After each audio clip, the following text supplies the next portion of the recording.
What is the situation that Drake Maye is stepping into with the New England Patriots to start his career? We're evaluating that today on the Locked On NFL Scouting Podcast.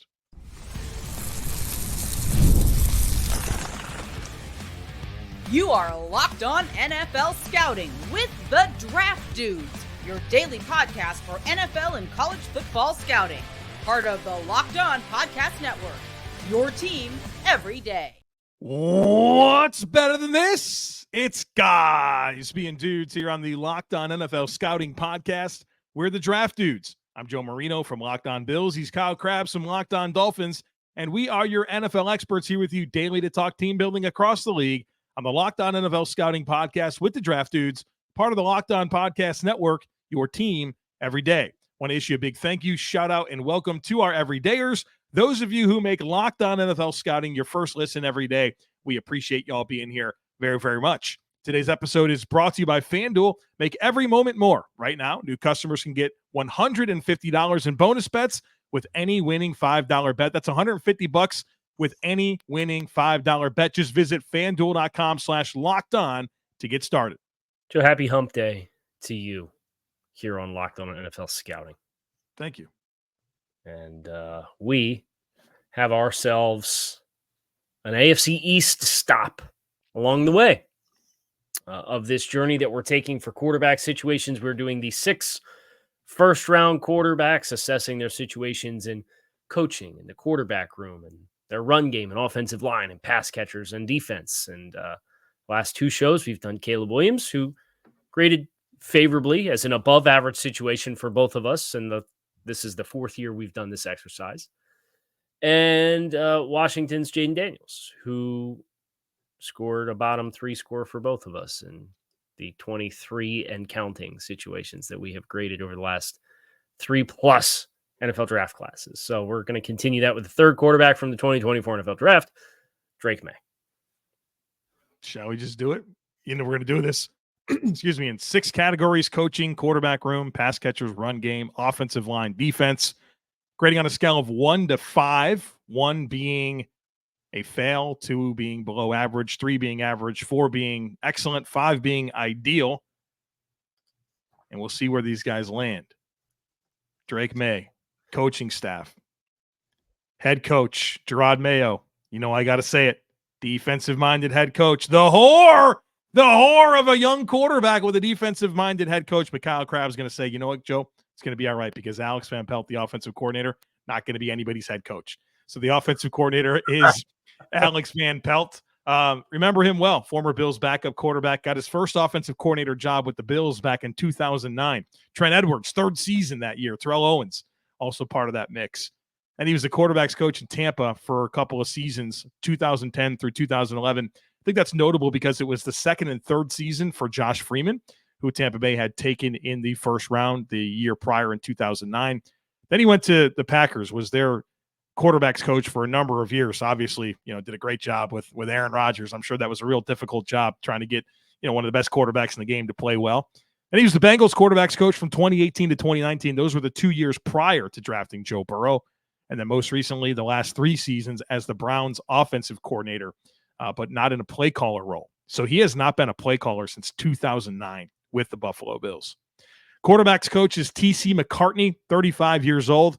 Most recently, the Browns quarterback's coach. Really, he was that since he went back to the Broncos. His first job in the NFL was with the Broncos, as their quarterback's coach in 2019, which is Joe Flacco year in Denver. Then he was a Browns offensive assistant for the last 3 years. So, of course, that's going to put him aligned well with Alex Van Pelt. And then I think the only other notable offensive assistant here is Ben McAdoo, senior offensive assistant. Which, never been wrong about a guy pre-draft. Just asking. Yeah. Well, unfortunately, there's evidence of him liking Matt Corral.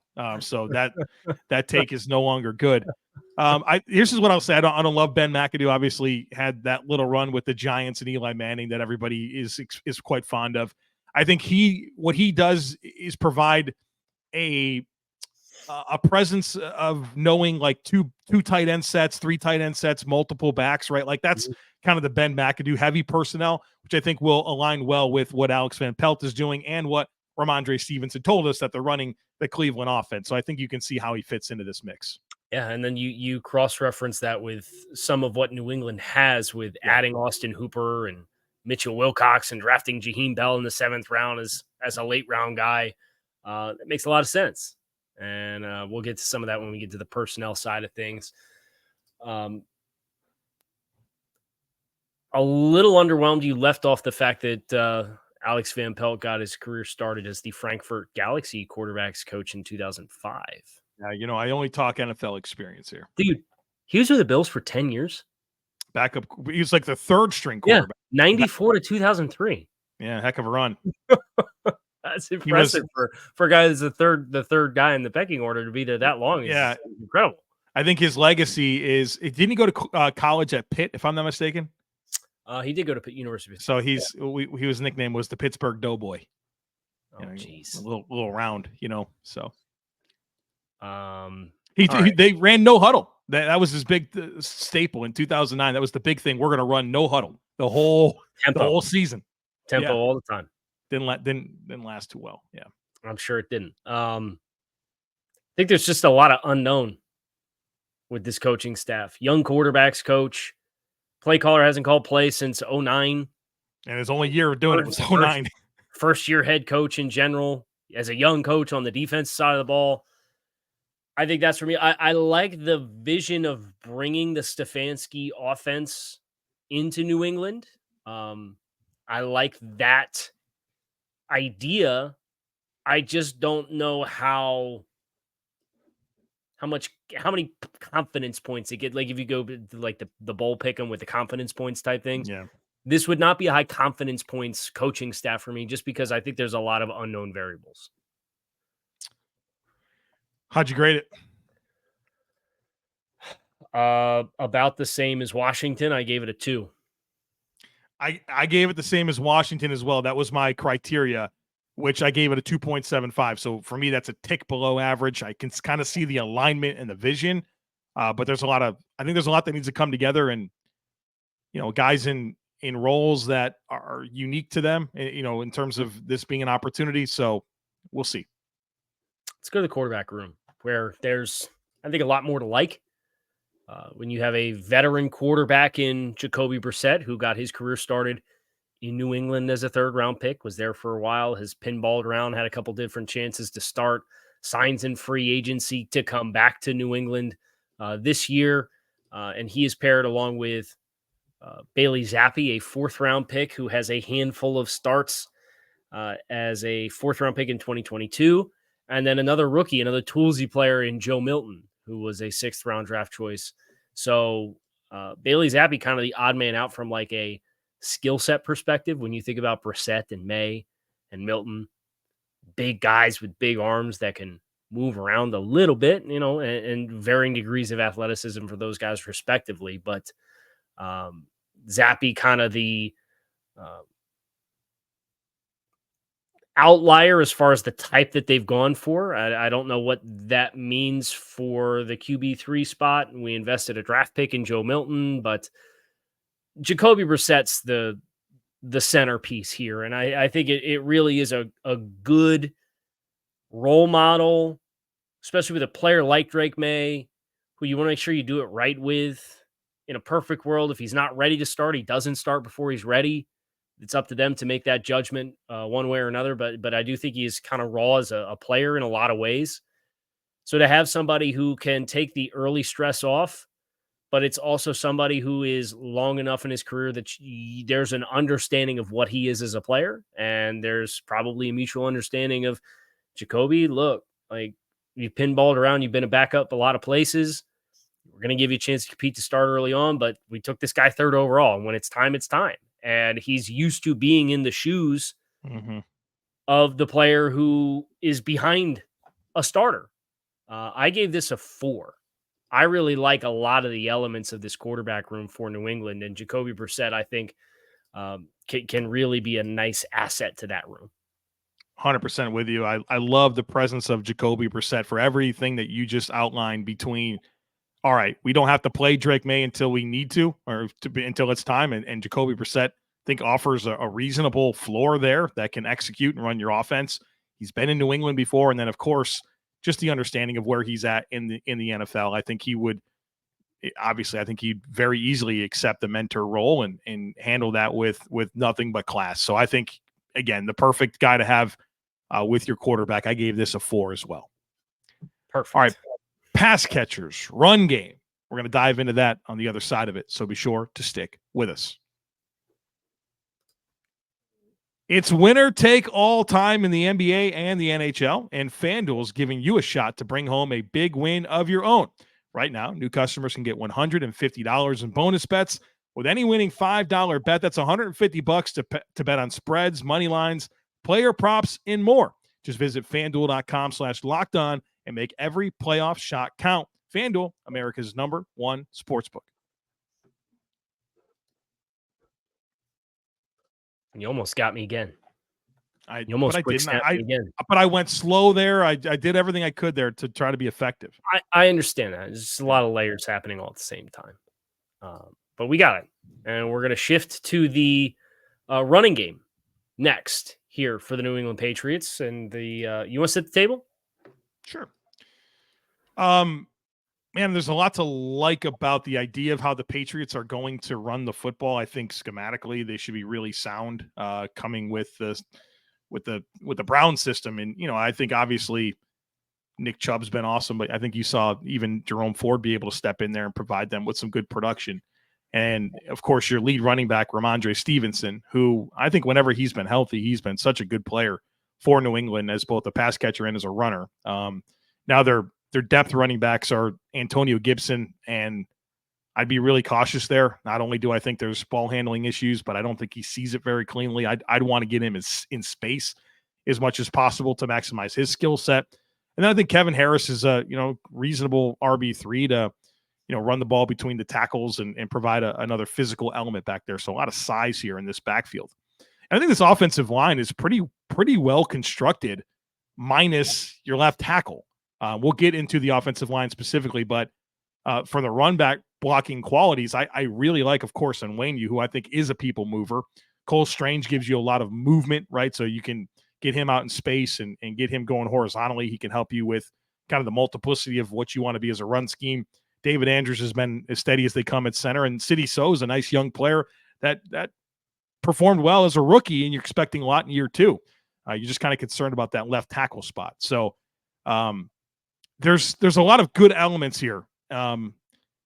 Obviously, it coming together, health of your running backs. I don't think you want to rely too much on Antonio Gibson. You wish you feel better about the left tackle, but I mean, even your tight ends are serviceable blockers as well. So I think this has a lot of potential. Just has to come together and stay healthy. Wish they had a little bit more speed. It's fair.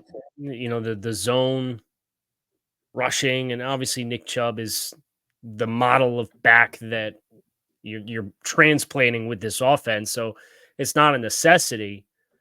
I just kind of wish they had that speed threat to the corner for part of that horizontal stretch, to be able to really stress the flow of the defense. But the backs, Stevenson is going to get 80% of the weight here on the grade, just because I think he should be getting 80% plus of the snaps, if we're being honest, right? Like you mentioned Gibson and Kevin Harris, but even behind that, it's Jermichael Hasty, who's probably the speed element in this backfield if he makes the roster. Keyshawn Vaughn kind of flamed out in Tampa Bay after being a 3rd-round pick because they wanted Antonio Gibson, right? And got sniped by Washington, if I remember that correctly, right? Was that the back? I knew there was a particular back they wanted. That draft where they wanted, I believe, Gibson and got sniped, and they panicked and reached on the next back on their board, which was Keyshawn Vaughn. So it's just funny that New England got them both. Now, remember, Gibson's got 4.39 speed. I don't know that it shows up continuously with. Yeah, so there's that. Just because I can feel the Patriots fans saying, "Well, guys, speed. We got a sub 4.4 guy, and Antonio Gibson." Hey, watch him press the line of scrimmage. Tell me he runs 4.3. Yeah. I have 3.5 here. I think there's the elements of the offensive line. There's likable qualities. I think Rhamondre Stevenson's a good back, but I think you make a great point that it all coming together is again, it's a lot of new. I know the Patriots tried to run some of that Shanahan zone-y stuff under Belichick, and it was an objective disaster, but that was when we're piecing together defensive coaches as co-offensive coordinators, and they didn't bring anybody in from outside. So there's some coherence that you're expecting to come with it this time around as compared to when they tried to do that. What was that, in 2022? They tried to do that? Yeah. I gave it a 3.5. I think there's potential to be better, but I have it as a 3.5 right now. Here's my concern with this run game. When I ask you this question and I say, what's different than last year? I think it's that you don't have Trent Brown. You've swapped out Trent Brown for a worse player at left tackle. Well, I watched Trent Brown play last year. Yeah, but he wasn't play last year. Come on now. I'm not going to live in a world where you're going to try to tell me that Caden Wallace or Chuks Okorafor or some bum like that is a better player than Trent Brown. He is a better player. For a bump? I mean, Pittsburgh invested in him and then couldn't wait to replace him. He got a modest, very low deal to go to New England. 3,300 snaps in 3 years as a starting right tackle. Right, and then they couldn't wait to replace him after they paid him. Couldn't do it fast enough. So now you're sitting here like, I don't think Trent Brown is a significantly better player than any other option that they have. Not last year. No, I adamantly disagree. I'll die on the hill. Late in the season, he fell off when he checked out. But there was a good part. He busted every other protection in week one. At least he's a run blocker. He's at least a run blocker. Okay. At a minimum. Okay. He's a way better player than anybody that they have right now. And then your only other thing is you swap Zeke Elliott for Antonio Gibson. This rushing offense stunk last year. It was 26th in yards, 25th in yards per attempt, 26th in touchdowns. So, I see the idea here, but you have a new scheme and worse players. So is there any argument to the structure of the passing offense and maybe some of the threats on the perimeter spacing the field a little bit more complementary? You hope so. And that's in theory how it's going to work, right? You certainly hope so. I also would not dismiss you're the one that pointed out just how bad Bill O'Brien's resume is. Yeah. As an offensive coach to play caller at the NFL level. A lot of bad offenses on that track record. Super overrated. Yeah. So I at least think there's growth potential, but I think it's fair to point out from a personnel standpoint, you get some young guys that are a year older and maybe they get better in that regard. But there is a lot of parallel, I think, is a fair point to make. I'll put this as average. I'll give it a 3. Okay. We're going to go to pass catchers.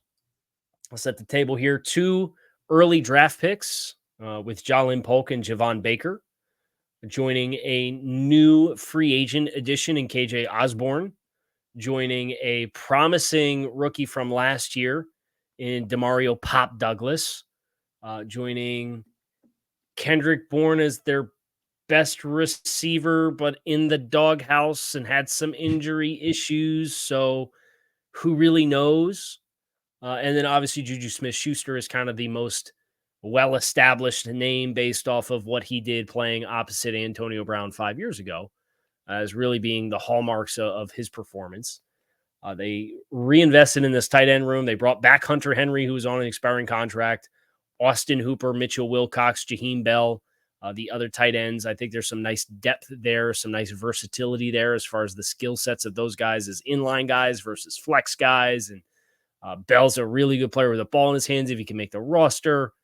And then Antonio Gibson is kind of the featured pass catcher. I know Rhamondre's had an uptick in production in the passing game, but some of that was just out of necessity for somebody to catch the ball and then working checkdowns because nobody else was going to get open. So I think Gibson is kind of your hallmark player as a pass catcher out of the backfield. I think my favorite part of this skill group is Hunter Henry, who we've seen actually be really productive with rookie quarterbacks, whether that was Justin Herbert or Mac Jones. I think those were very helpful players, or he was a very helpful piece of that equation for them. Mm-hmm. But man, like your best receiver is Kendrick Bourne coming off of an ACL tear, and he's already not a guy that had a lot of juice athletically. So man, I don't love this, dude. Like, who's your number one receiver? Who's your get bucket guy? It's gonna be either Jalen Polk or Javon Baker. That's gonna be the player who creates the chemistry because they've been working since rookie OTAs with Drake Maye, and that guy's gonna become the comfort player, and he's gonna get the volume of the targets. I'll call that shot now, because there's nobody like, and even as promising as Pop Douglas looked in instances, Pop Douglas looked good because of how bad the rest of the wide receiver core was. He just moved differently than anybody else. He had a totally different gear to him, and you could create some scheme touches for him, and he can make chicken salad sometimes. Yeah. With the ball in his hands. So I think he has a chance to be like a really nice role player in the wide receiver room. But if you're ever telling me DeMario Douglas is going to catch 80, 100 balls in a season or something like that, like, hard pass. I'll take the under on 50. I am grading this as a 2. I'm also grading this as a 2. Was hoping with all of the free agent dollars that they had. Still number one league in cap space. And still have. And all the money that they have next year, number one in the NFL with $128 million. That maybe we would have done a little something here. Hold on. And I know we got to get the break, but they tried. They still tried. That's fair. That's fair. That's a fair point. They were ready to spend a lot of money on a free agent wide receiver. Calvin Ridley, they were after, right? Yeah. Calvin Ridley, they were hot on the trail. And I don't blame them for bowing out with where the dollars went with Calvin Ridley. But this is the unfortunate reality that is a little bit of an adjustment for Massachusetts football fans of the NFL. They're not used to not being a preferred destination. Yeah. But they got a tough sell right now versus a lot of the other teams. And I think a young quarterback can be the first class ticket to evolving that. But that comes on what Drake Maye shows this year for their ability to sell their offense as an opportunity place where touches are wide open, right? Sure. That's the best selling point that they have is, you're an established volume receiver. Come play here. You're going to catch 120 balls. Yeah. But that comes down to what Drake Maye puts on film this year. Case in point being Houston. How quickly, literally, like one season of C.J. Stroud, and now you got guys, Joe Mixon, Stephon Diggs, want to go play there. So there you go. All right, we got to get to the offensive line and the defense on the other side of it, so be sure to stick with us. All right, game off. We got to pause here to talk more about Monopoly Go. I know what you're saying, flag on the play. You've already talked about that, but there's just so much good stuff in this game. In Monopoly Go, you can team up with friends for timed tournaments where you work together to build up each other's boards, and the more you win together, the more awesome prizes you unlock. And there's so much to get, like unique stickers that you can trade with friends to complete albums for bigger prizes, cool new playing pieces to travel the boards with, and hilarious emojis for taunting friends when you smash their buildings or heist their vaults. Plus, Monopoly Go feels new and exciting every day with constantly changing tournaments and challenges. There's always something new and fun to discover in Monopoly Go. So get off the bench and go download it now free on Google Play or the App Store. Game on. Offensive line time for the Pats. All right, the offensive line, left tackle. Like, let's get to left tackle at the end because I think the other four we're okay here. Mm-hmm. Cole Strange as a recent first-round pick that I think is a guy that can be a reasonable starter for them. Yeah, I love the movement skills. I think he'll be just fine. Your center, David Andrews, who's been a mainstay, solid, sufficient level starter. Sidy Sow got his chance at right guard last year, played well, and looks to be a pillar for them moving forward. And then Mike Onwenu, who is it $18 million a season they paid him, retained probably who's been their best offensive lineman over the last few years. Looks like he's made a home for himself at right tackle. Then you just got to figure out this left tackle spot. And is it Caden Wallace, a third-round pick? Is it Chuks Okorafor? Is it Calvin Anderson? Is it Verdarian Lowe? None of that sounds that great. If you want the experience, I think you probably do go with Chuks Okorafor. Also hasn't really played on the left side, so that'd be a transition for him. 2 career snaps at left tackle. Yeah. That's probably like an unbalanced offensive line look or something. You know what I mean? That doesn't register. So you hate that your biggest question is your most important spot. And I don't know Like if I'm the Patriots, I'm actively trying to find something here. But as of right now, like I hate that hole. I hate that your biggest hole is at left tackle. Is it? I don't know. They spent a 3rd round pick on Caden Wallace while having Onwenu established a lot of interior offensive line youth and depth and Chukwuekorfor for on the roster. I kind of feel like Caden Wallace is just your answer there. Right. We have to accept that. Yep. It's not what I would have done, but I think the logic and it sounds like they expect him to be the left tackle. I think the logic kind of dictates that that's the direction that they're going to go. If there's a vet who you could get for cheap, Charles Leno. Donovan Smith was the name that I had on my mind because I know he played last year for $3 million. If you're this team, why would you not? Especially if Drake Maye's going to play. Like if you're going to play Drake early, I would want the veteran depth at the very least behind it so that you don't put yourself in a disastrous situation with that spot to be a nuclear position on your offensive line. I'd also, if I'm New England, okay, if I'm New England with their rookie quarterback, with this offensive line, with my cap situation, I'm also interested in David Bakhtiari. Yeah. It doesn't make sense for everybody. Yeah, I don't think it makes sense for Bakhtiari, but it makes a lot of sense for New England. Yeah. I'd at least try because even just having that player in the room, that player in the offensive line room, I think would be a really nice value for them, even if he ends up like not playing. Which, I mean, last year, 55 snaps. The year before that, 597. The year before that, 27. The year before that, 758. The back's a problem, right? Like the back is a well-established problem for Bakhtiari. Yeah. And would love that veteran experience at left tackle, especially for a guy, Caden Wallace, who is going to have to convert to the left side. He was the right tackle at Penn State. So, because Olu Fashanu was the left tackle. So, I haven't even thought about that. It's a good call out there. Yeah. I like the depth on the interior a lot. I actually thought the Layden Robinson pick was overkill. Yeah. Because Mafi, Nick Leverett, Cole Strange, David Andrews, Sidy Sow, Jake Andrews, 4th round pick last year with positional flex. I know the physical attributes of that. I wonder if the long-term vision isn't Sow and Layden Robinson and Cole Strange takes over for David Andrews at center long-term. I think that'd be a great plan. I mean, that's probably your answer. And Strange snapped at the Senior Bowl. I think he'd be fine there.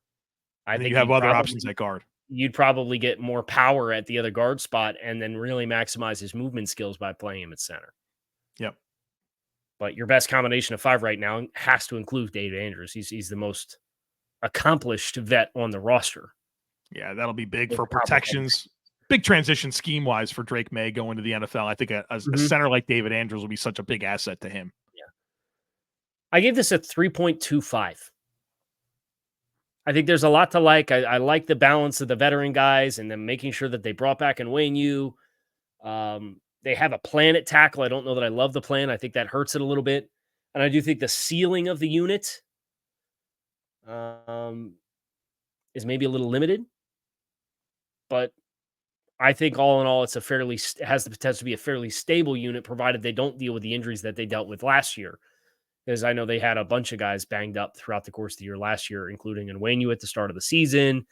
And they kind of had a musical chair situation at tackle. So it kind of got ugly for them for a bit. I'm coming in at a 3 here with ceiling. So I think that's a reasonable place to be. Oh boy, Joe, we're tied going into the defensive grades. We've been separated by a quarter of a point and tied through the first 2. And now we're tied through 5 out of 6 categories. And our average scores are separated by 0.01 across all 4 years that we've done this. So are we just going to keep pinballing who's the more generous grader here? I guess it depends on what happens in defense. Right. The defensive side of the football, you at least feel good about Jerod Mayo, who's the defensive coordinator, maintaining his presence as an impact on the defense, is now the head coach. DeMarcus Covington, now the defensive coordinator. A lot of promising youth between Keon White and Christian Gonzalez as draft picks from last year with first and second round picks. They lock in Kyle Duggar. Jabril Peppers has been a huge boom for them as another versatile safety in the room. Matthew Judon, the big-time vet as a pass rush guy. They just extended Christian Barmore on a big-time contract extension. I like their linebackers better than Joe does. Joe, you can slander their linebackers all you want. I really like Bentley and Tavai for the system that they play. For them. Yeah, for them. No other team in the league can play these linebackers, but they can. I think the edge, they brought back Anthony Jennings too, which I would not sleep on as being like a low-key nice, him and Josh Uche both. Kind of nice guys to run it back with. I think there's appeal with both of those players. I am maybe a little bit concerned with the depth of things that are not the linebackers. I think you feel really Bentley, Tavai, Mapu as a really intriguing kid from Sacramento State as a rookie last year. Sion Taki's a nice ad from Cleveland in free agency. Those four, you got to feel good about that room locked in, but just about everything else, I am a little leery of the depth. Yeah, I think But the starters are good. That was my note. I thought if I was concerned about anything, it was depth. But I think this defense is in good shape. I mean, they're bringing back so much from last year, and they're getting some healthy guys back, like Matt Judon, Christian Gonzalez. Those guys are good players, and now they're going to be back. Not to mention Marcus Jones, who was really good as a rookie and then, of course, had injuries last year. I think the best thing I can say about this defense is this. They were 7th in total defense last year, 15th in scoring, which I think is excellent for a team that was 4-13 and had a bottom 5 offense. Mm-hmm. I think this defense is in really good shape. I think this defense is going to allow them to be competitive in games. 4.25 for me. 4.25. Joe coming in very gracious. Yep, I like it. I gave it 3.5. So I think it's an above average group, but not a 14.25. That gives it, Joe, a 19 for you. Yep. So you expanding your stranglehold on most generous grader for names that we've done. Hold on, I got to reorder and list it. I just want to give an update on where that checks in. I had an 18.25, and you had a 19. And 19 for you is above average. It is in line with 2022 Mac Jones situation. Is the one that had the exact same score. For me, 2024 Drake Maye at 18.25 grades out just above 2023 Justin Fields and just below 2023 Anthony Richardson. I think if there's a caveat with my grade, though, it is inflated by quarterback room and defense, right? That's the a large... The things that are kind of peripheral right. impact. But I don't think very highly of your pass catchers. I'm a little bit concerned about your coaching, and I think your offensive line and run game have the potential to be average. So it's like, yeah, it's a decent grade. I wish that the 4s were in other categories, so I'll say that. Yeah. So all in all, across the spectrum, we've now done 24 of these. This is middle of the road for both of us. It's 14th out of 24 for you and 16th out of 24 for me. So we've seen worse. We've seen better. We have questions. And the chemistry experiment will tilt this one way or the other. I think it gives you a chance to have outcomes on both sides of the spectrum. And we'll see what it does for them and what we expect to be a competitive AFC East. Now, we're going to get to somebody who maybe isn't going to be overly competitive for reps this year.